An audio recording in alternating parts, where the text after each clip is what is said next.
Баршаңызға қайырлы күн. Бүгін сіздерге тортты әсемдеу үшін изомальтпен жұмыс жасауды көрсететін боламын.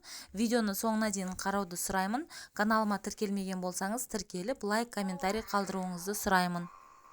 Ең алдымен бізге ыдыс қажет болады. Стакан немесе бокалды қолдансаңыз болады, және де осындай силиконды кілемше қажет болады. Силиконды кілемшені стаканның түбіне, стаканды аударып қойып, түбіне осылай қоятын боламыз, және резеңкенің көмегімен буып қоямыз. Және де осы ыдыстың үстінен изомальтымызды құятын боламыз. Изомальтымыз қатып қалады, өзінің формасын ұстап, соған форманы дайындап аламыз. Мен торттың бетіне құмыра, яғни ваза дайындайтын боламын. Оның ішіне мен жеміс жидек салып қоятын боламын.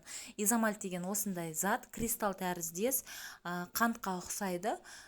Изомальтымызды еріту үшін түбі қалың ыдысты пайдаланатын боламыз. Изомальтты салып, отқа қойып, ақырындап ерітетін боламыз.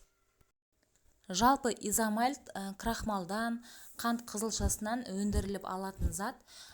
Қантқа қарағанда тіске ешқандай зияны жоқ екен, және де бір тәулікте балаларға 25 граммнан артық жеуге болмайды, ал үлкен ересек адамдарға 50 граммнан артық жеуге болмайды. Міне, ертіп алған изомальтымызға кез келген бояғышты қосып, әртүрлі түске бояп алсаңыздар болады.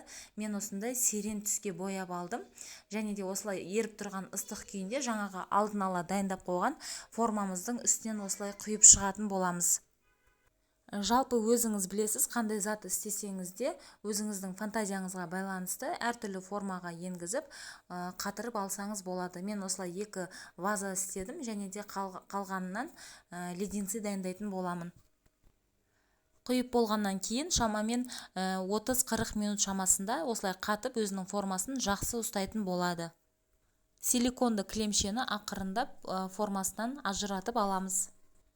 Құйған формаңызға байланысты өзін әртүрлі формада ұстайтын болады. Менікі осылай болып шықты, сізде одан да әдемі болып шығуы мүмкін. Енді алдында айтқандай, қалғанынан мен торттың бетіне леденцы жасайтын боламын. Пергамент қағазына осылай дөңгелек тәрізді етіп, құйып алып, үстінен шпажкаларды қойып шығатын боламын. Менің арнама тіркелмеген болсаңыз, тіркеліп қоюды сұраймын, және де төменде тұрған поделиться батырмасын басып, достарыңызбен бөлісуді сұраймын. Изомальтты диабет ауруымен ауыратын адамдар қолданса болады екен, қанттың орнына. Міне, мен осылай тортты әсемдедім. Ваза ретінде ішіне жеміс жидек салып қойдым, және леденцыларды қойып шықтым. Видео ұнаса лайк қалдыруыңызды сұраймын. Барлықтарыңызға ас болсын.